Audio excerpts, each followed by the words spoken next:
Let us begin this journey of self-discovery and empowerment, for in these principles lies the key to your freedom, your peace, and your ultimate power. Principle 1, the power of consciousness. The first and most fundamental principle we must grasp is that consciousness is the only reality. Everything you perceive, everything you experience, every circumstance in your life is but an outpicturing of your consciousness. The world you see is a mirror reflecting back to you your own mental states, your own assumptions about reality. Many of you may find this concept challenging to accept at first. You may argue, but never will I see a solid world around me. I feel it, I interact with it. Surely this is reality. To this I say, what you perceive as solid and real is nothing more than a shadow cast by the light of your consciousness. Consider for a moment your dreams. When you're in a dream, does it not feel real? Do you not interact with people, touch objects, experience emotions? Yet when you awaken, you realize it was all a creation of your mind. I tell you now, what you call your waking life is no different. It is a dream, a grand collective dream, but a dream nonetheless. Once you truly grasp this principle, once you internalize it and live from it, you will understand that nothing can affect you unless you allow it to affect your consciousness. For you are not a powerless observer of reality, but the very creator of it. This understanding is the foundation upon which all else is built. It is the bedrock of your invincibility, the source of your power. For if consciousness is the only reality, and you are the master of your consciousness, then you are the master of your reality. But how do we wield this power? How do we shape our consciousness to create the reality we desire? This leads us seamlessly into our second principle. Principle 2, the law of assumption. The law of assumption states that if you assume a state to be true and persist in that assumption, it must harden into fact. This law is the cornerstone of creation, the very mechanism by which you shape your reality. When you assume a state, you are essentially declaring to the universe, this is who I am. This is what is true for me. And the universe, being nothing more than an outpicturing of your consciousness, has no choice but to conform to your assumption. But remember, my dear friends, this law works both ways. If you persistently assume limitation, lack, or fear, these two will harden into fact. This is why so many people find themselves trapped in cycles of negativity and misfortune. They are unwittingly assuming these states into existence. The key then is to consciously choose your assumptions. Assume states of abundance, of joy, of success, of love. Persist in these assumptions, regardless of any seeming contradictions in your external reality. For remember, the external is but a shadow of your past assumptions. As you change your assumptions, the shadow must change to match the new shape of your consciousness. This principle of assumption is your shield against the slings and arrows of outrageous fortune. For how can external circumstances affect you when you know that you are the very author of those circumstances? But assumption alone is not enough. To truly harness the power of this principle, we must understand the role of feeling, which brings us to our third principle. Principle 3, the importance of feeling. Now, as we delve deeper into these principles, we come to a crucial understanding. It is not enough to merely think about your desired state. You must feel it. You must embody it with every fiber of your being. Feeling is the secret, my dear listeners. It is the bridge between your conscious mind and your subconscious mind, between your current reality and your desired reality. When you can genuinely feel the reality of your desire, when you can live in the emotion of your wish fulfilled, you activate a power beyond your wildest imagination. Think for a moment of a time when you were deeply in love. Recall the feeling, the emotion of it. How did it color your world?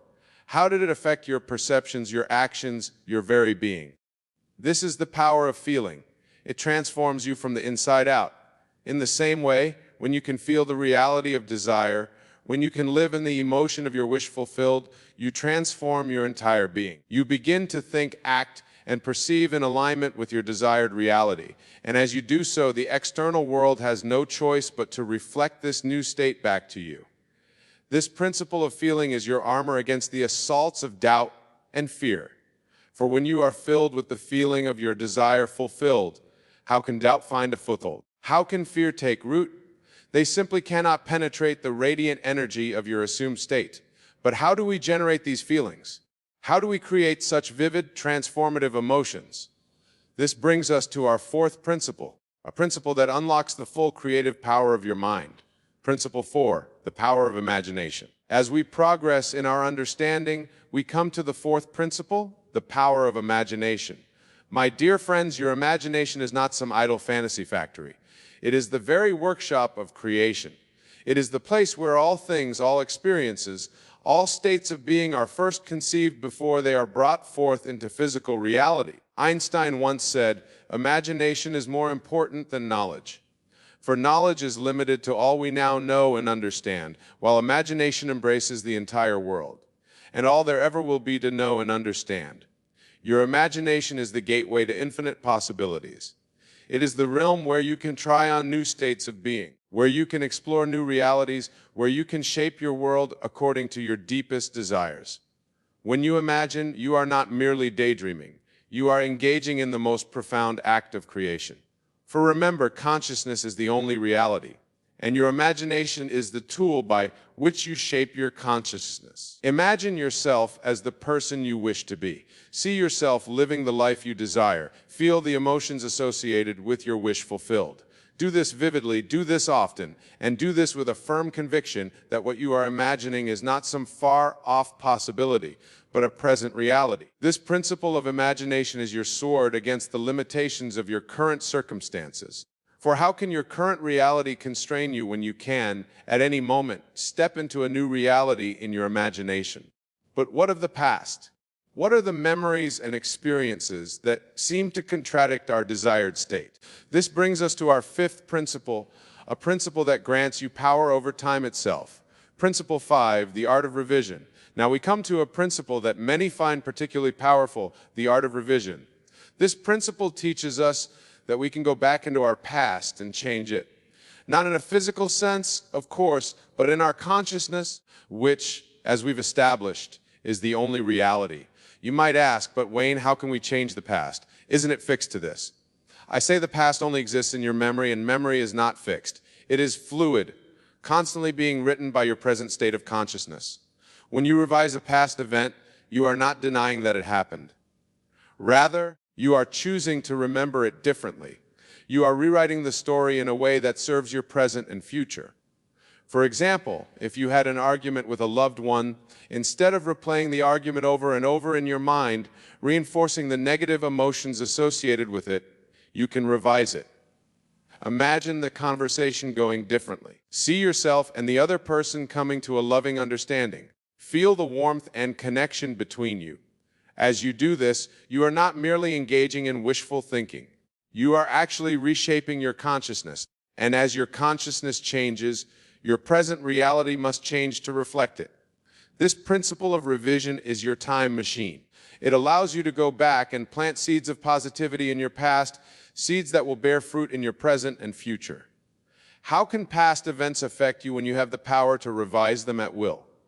But as we reshape our past and imagine our future, we must be careful not to fall into the trap of attachment. This brings us to our sixth principle, a principle that teaches us the power of letting go. Principle 6, the law of detachment. As we delve deeper into these principles, we come to one that many find challenging, the law of detachment.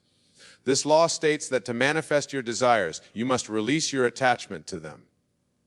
This may seem counterintuitive. You might think, but Wayne, if I want something badly, shouldn't I focus on it intensely? The answer paradoxically is no, for intense focus often comes from a place of lack, a place of not having, and remember what you assume you create. Instead, cultivate a state of detachment. This doesn't mean you don't care about your desires.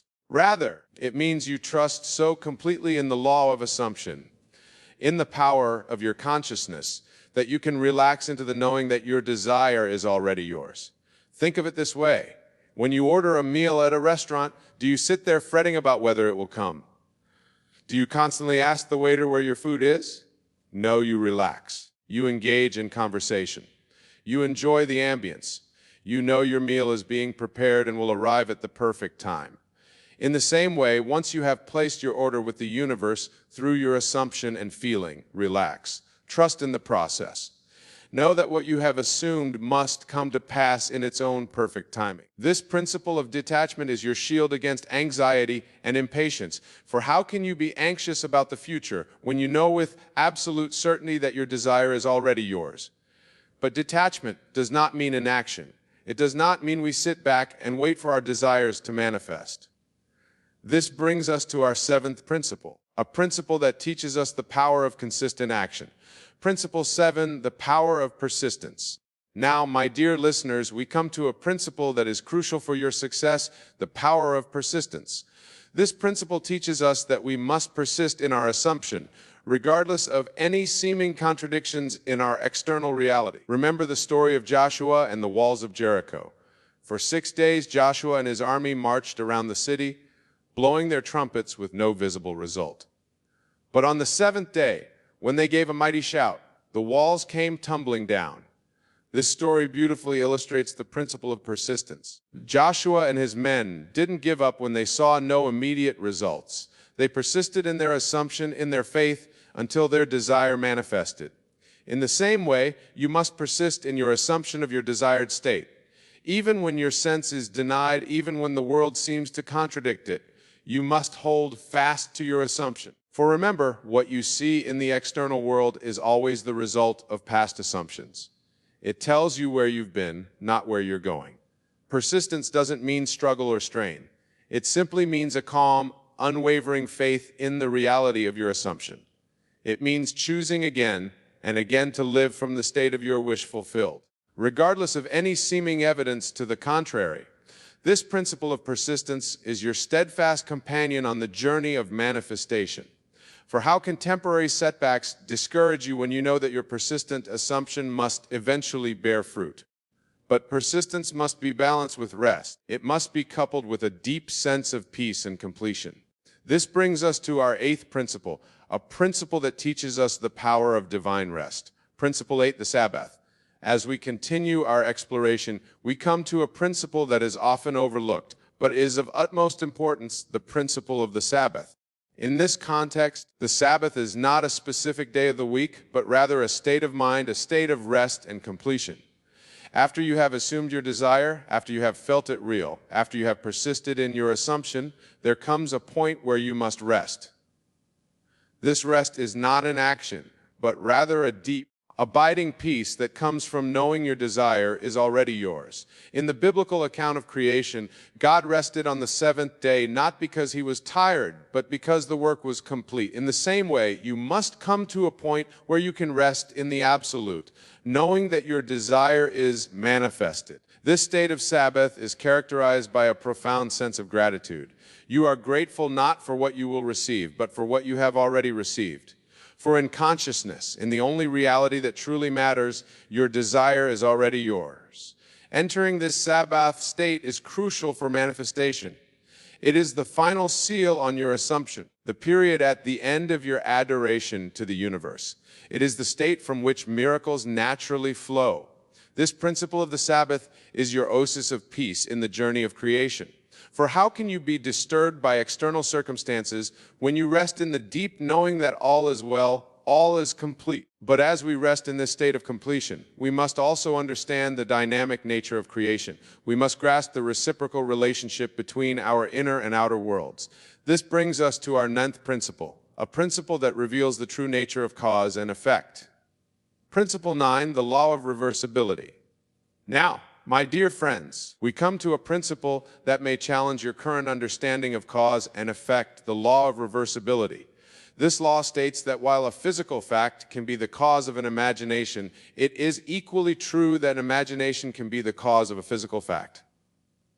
In other words, while it's true that external circumstances can affect your mental state, it's equally true that your mental state can affect external circumstances. And since you have direct control over your mental state, you have indirect but very real control over your circumstances. For example, it's commonly believed that wealth brings a feeling of abundance, and this can certainly be true. But it's equally true that cultivating a feeling of abundance can bring wealth. The same is true for any state or circumstance you desire. This principle of reversibility puts the power back in your hands. Instead of waiting for circumstances to change so that you can feel better, you can feel better now, knowing that this feeling will inevitably lead to improved circumstances. Remember, the external world is but a shadow of your consciousness. Change your consciousness and the shadow must change. This is not wishful thinking or self-deception. This is working with the fundamental laws of creation. This principle of reversibility is your key to freedom from external conditions. For how can circumstances control you when you know that you can reverse the flow, creating circumstances from your chosen mental state? But to truly harness the power of all these principles, to become truly invincible to external influences, we must understand one final, all-encompassing principle. This brings us to our 10th and most profound principle, the principle that underpins all of creation, Principle 10, the I Am. And now, my dear listeners, we come to the 10th and most profound principle, the I Am. This principle is the foundation upon which all the others rest.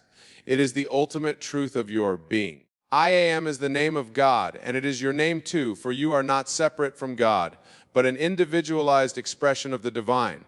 When you say I am, you are invoking the creative power of the universe. Whatever follows I am in your consciousness becomes your reality. If you say I am weak, you invoke and embody weakness. If you say I am strong, you invoke and embody strength. This is not mere positive thinking. This is aligning yourself with the creative power of the universe, understanding this principle. You realize that you are not at the mercy of external circumstances or internal states. You are the chooser of your state. At any moment, you can declare I am and follow it with whatever state you wish to embody. This principle of I am is the ultimate shield against all that would affect you, for how can anything disturb you when you know that you are one with the creative power of the universe? My dear friends, as we conclude our exploration of these 10 principles, I want you to realize the immense power that lies within you. These principles are not mere theories or philosophical concepts. They are practical tools for living, keys to unlocking the infinite potential that resides within you. When you truly grasp these principles, when you live from them consistently, you become unshakable. Nothing can affect you because you know that you are the affecting power in your world. You are not a victim of circumstances, but the creator of them. Imagine for a moment your life would be like if you fully embodied these principles. Imagine moving through your days with the unshakable, knowing that you are the master of your fate, the captain of your soul. Imagine facing challenges not with fear or anxiety, but with the calm certainty that you have the power to overcome them, to transform them, to use them for your growth and evolution. This is not a fantasy, my friends. This is your birthright. This is the truth of who you are.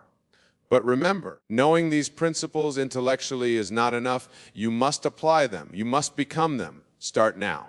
Choose a state you wish to embody. Perhaps it's confidence or abundance or love. Assume that state. Feel it. Live from it. Persist in it. Revise your path to align with it. Detach from the outcome, knowing it's already yours. Enter the Sabbath grateful completion. Understand that your assumption of this state is creating your reality and declare with all the power of your being, I am followed by your chosen state. As you do this, you will begin to see changes in your world. At first, they may be small. A shift in how people respond to you, a fortunate coincidence, an unexpected opportunity. But as you persist, as you deepen your understanding and application of these principles, the changes will become more profound. Your entire life will begin to reshape itself to match your new state of consciousness. And through it all, you will remain unaffected by the storms of life. For you will know with unshakable certainty that you are the weather maker. You are the creator of your reality. My dear friends, this is the promise of these 10 principles. This is the power that lies within you. Embrace it, live it, become it, and watch as your world transforms before your very eyes. But let us delve even deeper into the practical application of these principles, for it is in their consistent application that true mastery is achieved. Consider your daily life. From the moment you wake up to the moment you fall asleep, you are constantly declaring your state of being. Every thought, every emotion, every reaction is a declaration of who you are. Are you declaring states of limitation and fear or states of abundance and power? Begin to consciously choose your declarations. When you wake up in the morning, instead of immediately thinking about the challenges of the day ahead, Declare, I am blessed. I am abundant. I am powerful. Feel the truth of these statements. Let them permeate your being. As you go about your day, be vigilant of your mental states. When you encounter a challenging situation, instead of reacting with anxiety or frustration, pause. Remember, this situation is but an outpicturing of your past assumptions. Then, consciously choose a new assumption. Declare, I am capable of handling this with ease and grace. Practice the art of revision throughout your day. If you have an unpleasant interaction with someone, don't let it linger in your consciousness. As soon as possible, close your eyes and revise the scene. See it playing out harmoniously. Feel the emotions of a pleasant, fulfilling interaction. This is not denial, this is conscious creation. Use your imagination constantly.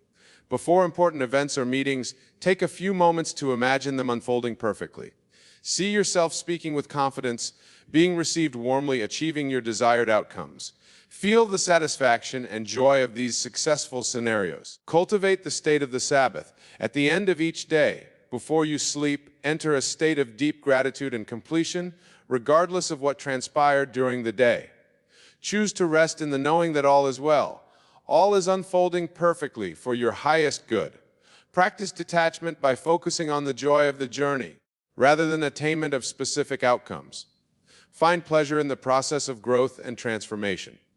Trust that as you align yourself with these principles, your external reality must conform to your new state of consciousness. Remember the law of reversibility. If you find yourself in undesirable circumstances, instead of waiting for them to change so you can feel better, choose to feel better now. Assume the feeling of your wish fulfilled, knowing that this feeling will inevitably bring about the circumstances you desire. And above all, be constant in your awareness of the I am.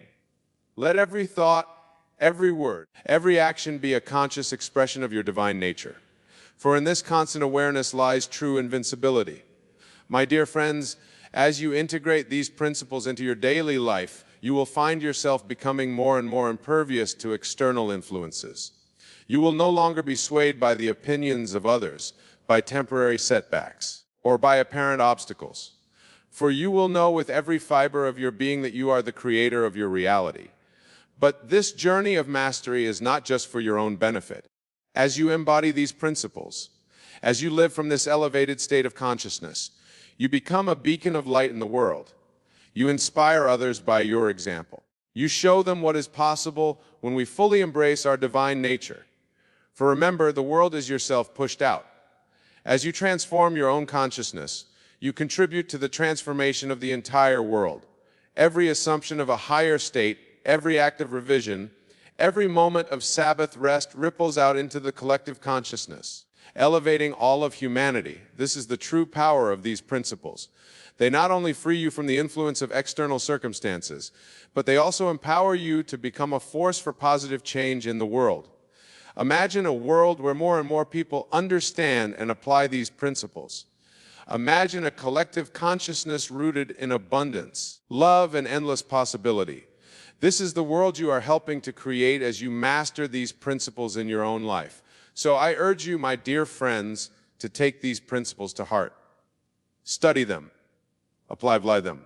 Or in doing so, you not only transform your own life, but contribute to the transformation of the entire world. Go forth now armed with this knowledge, empowered by this understanding. Be the conscious creator you were born to be. For in doing so, you not only transform your own life, but you contribute to the transformation of the entire world. Remember, the world is yourself pushed out. As you embody these principles, as you live from this elevated state of consciousness, you uplift all of humanity. You become a beacon of light showing others what is possible when we fully embrace our divine nature.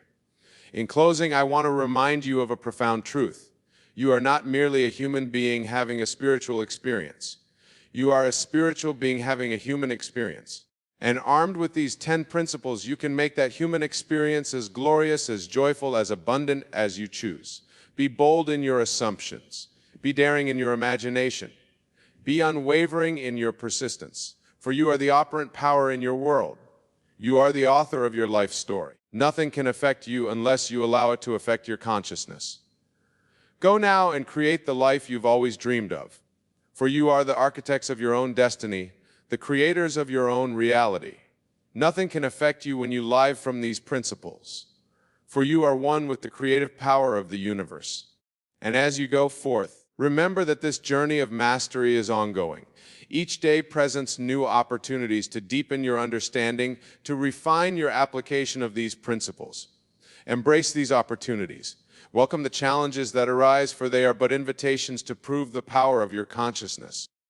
Let every experience, whether perceived as positive or negative, be a testament to your creative power. For in truth, there are no positive or negative experiences. There are only opportunities for growth, for deepening your understanding, for strengthening your faith in the power of your consciousness. As you continue on this path, you will find that your life becomes a living demonstration of these principles.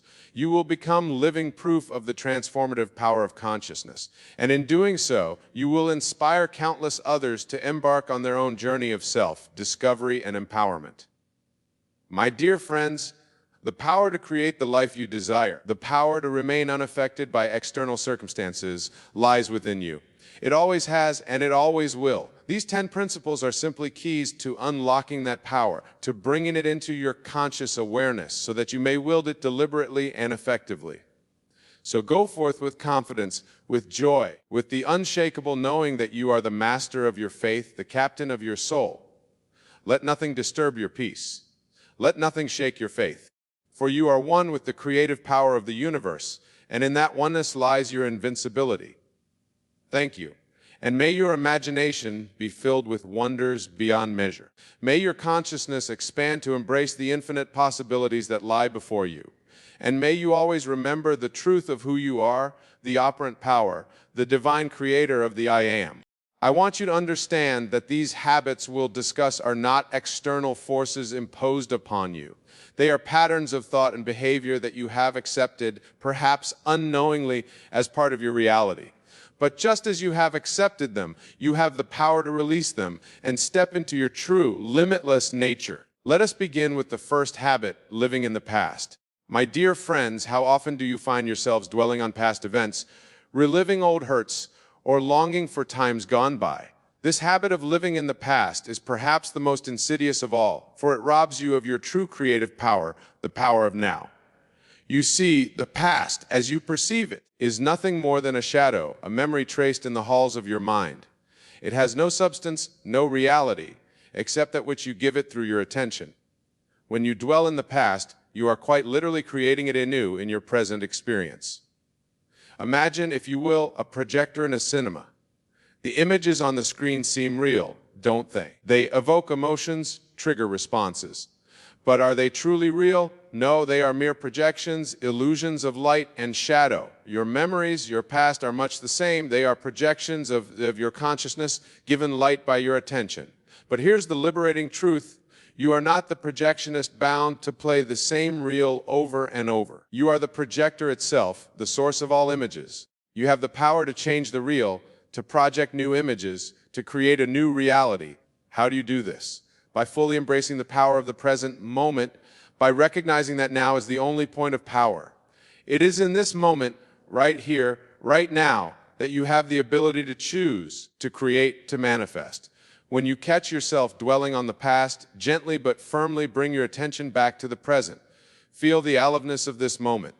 Recognize that in this now you are free, you are powerful, you are divine. The past has no power over you unless you give it power. This leads us seamlessly to our second habit, worrying about the future. Just as living in the past robs you of your power, so too does anxiety about the future. How many of you lie awake at night mind racing with what-ifs and worst-case scenarios? This habit of projecting fear into the future is a misuse of your divine created power. You see, my dear friends, the future does not exist except as a concept in your mind. It is a blank canvas waiting for the strokes of your imagination. When you worry about the future, you are using your God-given power of creation to manifest the very things you fear. Remember, your imagination is not just idle fantasy. It is the very workshop in which your reality is forged. What you imagine with feeling, with conviction, becomes the blueprint for your experience. When you worry, you are imagining negative outcomes and imbuing them with the power of your emotion. You are, in essence, praying for what you do not want. Instead of worrying about the future, I urge you to use your imagination constructively. See the future you desire. Feel it, live it in your mind as if it were already a reality. For in truth it is in the realm of infinite possibility, which is your true home. All possibilities already exist. Your job is not to make things happen, but to align yourself with the reality you prefer. When you find yourself worrying about the future, pause. Take a deep breath. Remind yourself that the future is not set in stone, but is clay in your hands. Then consciously choose to imagine the outcome you desire. Feel the relief, the joy, the satisfaction of that perfect future. Let those feelings fill your being. This is not mere positive thinking, my friends. This is the active use of your divine creative power. Now let us move on to the third habit, comparing yourself to others. This habit, my dear friends, is a particularly pernicious one, for it denies the unique divine spark that resides within each of you. When you compare yourself to others, you are looking outside of yourself for validation, for a measure of your worth. But I tell you, there is no standard external to you by which you can be measured. You are a unique expression of the divine. There has never been, nor will there ever be, another being exactly like you. Your journey, your experiences, your perspective are yours alone. To compare yourself to another is like comparing an oak tree to a rose bush. Both are perfect expressions of life, yet wholly unique in their manifestation. When you fall into the habit of comparison, you are denying your own divinity. You are saying to the universe, I am not enough as I am. But I assure you, you are more than enough. You are, in fact, all that is. For in your true nature, you are one with the divine, one with all of creation. Instead of comparing yourself to others, I urge you to turn your gaze inward. Recognize the divine spark within you. Celebrate your unique gifts, your particular way of expressing the infinite. For it is in embracing your true self, your divine nature, that you find true fulfillment and peace. When you catch yourself making comparisons, pause. Take a deep breath. Remind yourself of this truth. I am a perfect expression of the divine, all incomplete as I am. Feel the truth of these words resonating in every cell of your being. For as you acknowledge your own divinity, you automatically release the need for external validation.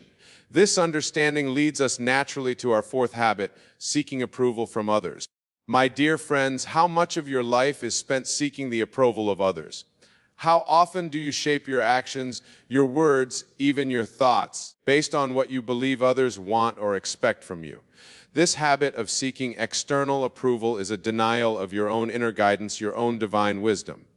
You see, within each of you is a direct line to the infinite intelligence of the universe. This inner knowing, this divine guidance, is always available to you. It speaks to you in the language of intuition, of feeling, of inner knowing. But when you habitually seek approval from others, you drown out this inner voice. You will replace divine wisdom with human opinion. Remember, no one else can know what is right for you. No one else walks in your shoes, sees through eyes, or knows the stirrings of your heart.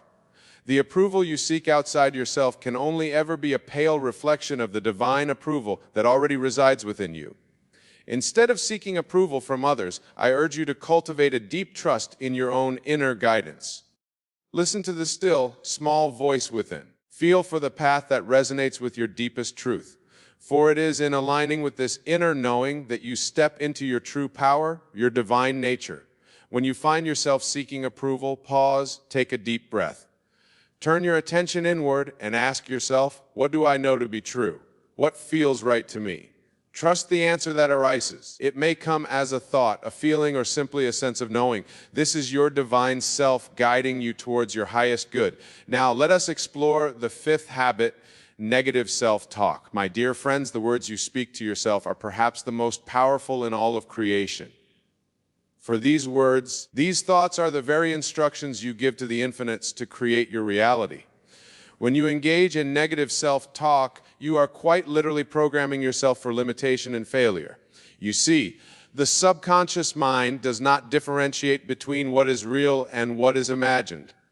It accepts as truth whatever you tell it repeatedly. When you habitually engage in negative self-talk, saying things like, "I'm not good enough," or "I always fail," you are instructing your subconscious to make these statements reality. Here's the liberating truth. Just as you have the power to program limitation, you have the power to program success, abundance, and joy. Your words, your thoughts are the tools with which you sculpt your reality. Instead of negative self-talk, I urge you to consciously cultivate positive, empowering inner dialogue. Speak to yourself as you would to someone you deeply love and respect. Affirm your divine nature, your inherent worthiness, your unlimited potential. When you catch yourself in negative self-talk, pause. Take a deep breath. Then consciously choose to rephrase your thoughts in a positive, empowering way. Instead of "I'm not good enough," say "I am constantly growing and improving." Instead of "I always fail," say "Every experience brings me closer to success." Remember, my dear friends, you are not your thoughts. You are the thinker of your thoughts. You have the power to choose which thoughts you will entertain, which seeds you will water in the garden of your mind. This understanding brings us to our sixth habit, perfectionism, our perfectionism. It masquerades as a virtue, doesn't it? The relentless pursuit of excellence, the refusal to settle for anything less than the best. But I tell you, my dear friends, perfectionism is a trap. It is a denial of your divine nature, which is already perfect, old, and complete. You see, the pursuit of perfection implies that you are somehow flawed, incomplete, in need of improvement. But this is a fundamental misunderstanding of your true nature. You are not a human being striving for perfection. You are a perfect divine being having a human experience. The habit of perfectionism keeps you in a constant state of striving, of reaching for a future state of better.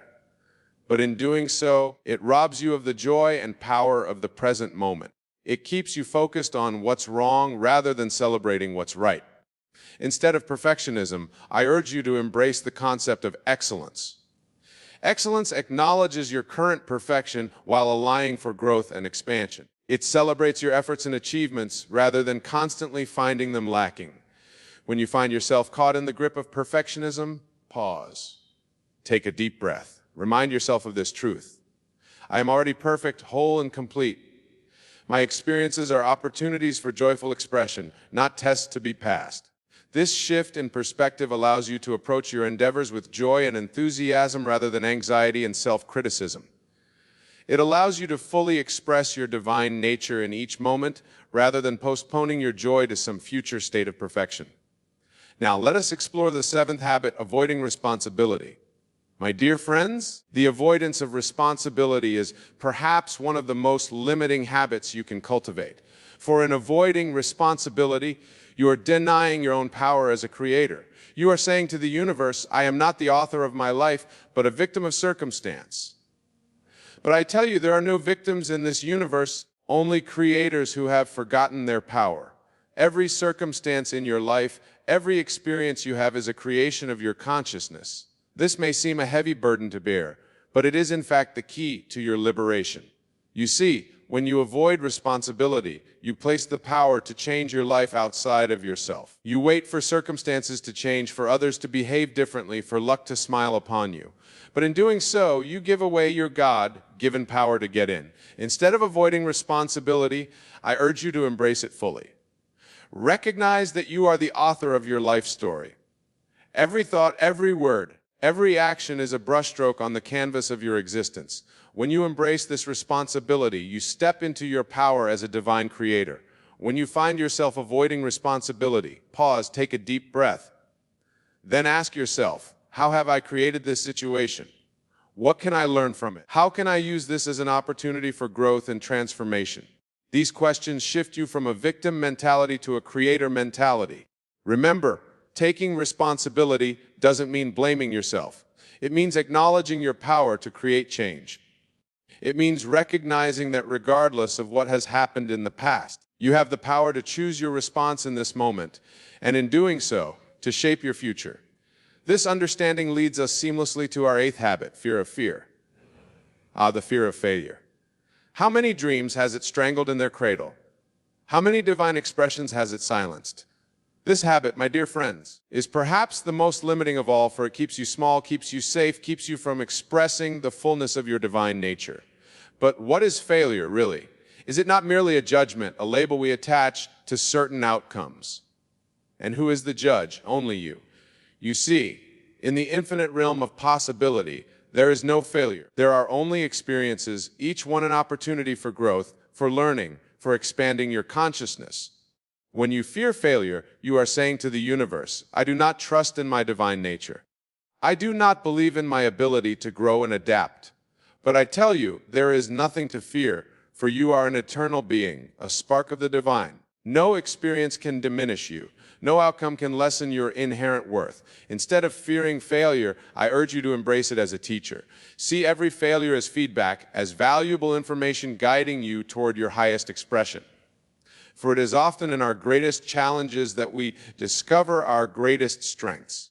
When you find yourself gripped by the fear of failure, pause. Take a deep breath. Remind yourself of this truth. I am an eternal being, all incomplete. Every experience enriches me. Every challenge strengthens me. I cannot fail, for I am always growing. This shift in perspective allows you to approach life with courage and enthusiasm. It frees you to take risks, to try new things, to fully express your divine nature without the paralyzing fear of what if. Now let us explore the ninth habit, lack of self-discipline. My dear friends, self-discipline is often misunderstood. Many see it as a form of self-denial or forcing oneself on unpleasant tasks. But true self-discipline is something far more powerful and liberating. It is the ability to align your actions with your highest intentions, to bring your outer world into harmony with your inner vision. You see, each of you has within you a vision of your highest self, your most divine expression. This vision is not something imposed from outside, but a knowing that comes from your deepest essence. Self-discipline is the bridge that allows you to bring this vision into reality. When you lack self-discipline, you are at the mercy of your fleeting moods, your temporary discomforts, your habitual patterns. You allow the small everyday self to override the wisdom of your higher self. In doing so, you deny your own divinity, your own power to shape your reality. Instead of viewing self-discipline as a burden, I urge you to see it as a form of self-love. It is the highest respect you can show to your divine nature. When you exercise self-discipline, you are saying to the universe, I honor my highest vision. I commit to my own growth and expansion. When you find yourself struggling with self-discipline, pause. Take a deep breath. Connect with your vision of your highest self. Feel the power and aliveness of that vision. Then ask yourself, action would my highest self take in this moment? Trust the answer that arises and act on it. Remember, self-discipline is not about perfection. It's about consistent effort, about choosing again and again to align with your highest intentions. Each time you make this choice, you strengthen your connection to your divine nature. You expand your capacity to create your desired reality. And finally, we come to our 10th habit, neglecting self-care. My dear friends, your physical body is the temple of your divine spirit. It is the vehicle through which you experience this earthly realm, the instrument through which you express your divine nature. When you neglect self-care, you are not honoring this sacred vessel, but self-care goes beyond mere physical maintenance. True self-care nourishes your mind, your emotions, your spirit. It is about creating space in your life for joy, for rest, for reflection. It is about honoring your needs, respecting your boundaries, and nurturing your deepest self. When you neglect self-care, you are saying to the universe, I am not worthy of care and attention. But I tell you, you are worthy of all the care, all the love, all the attention you can give yourself. For in caring for yourself, you are caring for a unique expression of the divine. Instead of viewing self-care as selfish or indulgent, I urge you to see it as a sacred duty. Just as you would tend to a precious garden, tend to yourself with love, with attention, with devotion. For as you nurture yourself, you increase your capacity to express your divine nature, to bring more light into the world. When you find yourself neglecting self-care, pause. Take a deep breath. Ask yourself, what does my deepest self need in this moment? It might be rest, nourishment, movement, connection, or quiet reflection. Trust the answer that I resist and honor it. Remember, self-care is not about pampering yourself occasionally. It's about consistently honoring your needs, respecting your boundaries, and nurturing your whole being. It's about creating a life that supports your highest expression. Now, my dear friends, as we come to the close of our exploration of these 10 habits, I want you to understand something crucial. These habits, these patterns of thought and behavior are not your true nature. They are simply habits, learned responses that you have adopted over time. And just as you have learned them, you can unlearn them. You see, you are not these habits. You are not your thoughts, your emotions, your past experiences. You are the awareness that observes all these things. You are the divine consciousness that animates your being. This awareness, this consciousness untouched by any habit, any pattern, any experience. When you recognize this truth, when you identify with your true nature rather than with these temporary habits, you reclaim your power. You step into your divine inheritance as a creator, as a shaper of reality. So I urge you, my dear friends, to be vigilant. Watch your thoughts, your words, your actions. When you catch yourself falling into these habits of mental weakness, pause. Take a deep breath. Remind yourself of your true nature. Choose again, this time from a place of power and divine knowing. Remember, every moment is a new beginning. Every breath is an opportunity to re-island with your highest self. You are not bound by your past, by your habits, by your perceived limitations. You are free here and now to choose again. As you go forth from this place, carry with you this knowing. You are a divine being, perfect, whole, and complete. These habits we've discussed are not forced to be corrected, but opportunities for growth, for expansion, for more fully expressing your true nature. Embrace these opportunities. Use them as stepping stones on your journey of self-realization. For as you release these habits of mental weakness, you make space for your true strength to emerge. You allow your divine light to shine more brightly in the world. And know this as you do this work, as you consciously choose to align with your highest self. You are not just transforming your own life. You are contributing to the transformation of the entire world. For we are all one, all expressions of the same divine consciousness. Your growth, your expansion, your light touches us all. So go forth, my dear friends, with courage and conviction. Recognize these habits when they arise, but do not judge them. Simply choose again. Choose to align with your highest self, your divine nature. For in doing so, you are fulfilling your sacred purpose. You are becoming who you truly are. Remember always, you are powerful beyond measure, loved beyond imagination, and capable of more than you could ever dream. Now go and let your divine light shine.